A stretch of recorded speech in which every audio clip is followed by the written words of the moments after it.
But whatever the fear it was there in the minds of the national leaders to give the separate linguistic states, maybe it will lead to the disintegration of the country.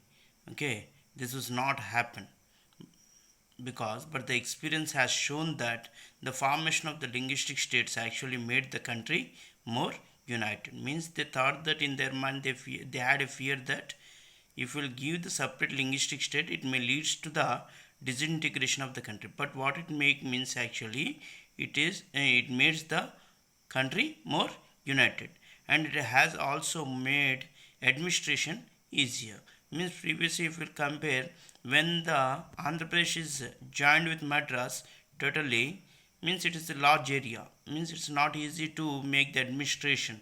So whenever it was divided into two states, means it becomes small and it is very easy to administer the state. For example, if you say in the entire class if there are 100 members, then it's not easy to maintain the students. If at all, if you divide that 100 students into two parts, means the strength will be decreased, so it is easy to maintain.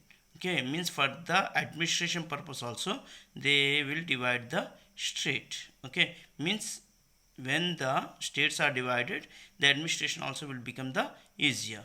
Now presently there are 29 states in our country. Okay, Telangana is the newly formed state. Okay, why it was formed means because of the some economic and social issues. Reason for the separation of state is economic and social issues. Actually separate Telangana movement it was started in 1969 only. Okay, means after when we started the separate Telugu speaking people for the separate state, after that only in 1969 they started to, means after merging with Andhra. Okay, the Telangana when it was merged in Andhra means 1956 it was formed as Andhra Pradesh. From the time only, okay, they started some agitation to separate the Telangana, but mainly the Telangana movement it was started in 1969, but it was the separate Telangana state it was formed on 2nd June 2014. Okay, with the struggle of Kalvakonda Chandrasekhar Rao, means he is none other than the present CM KCR. Okay, thank you.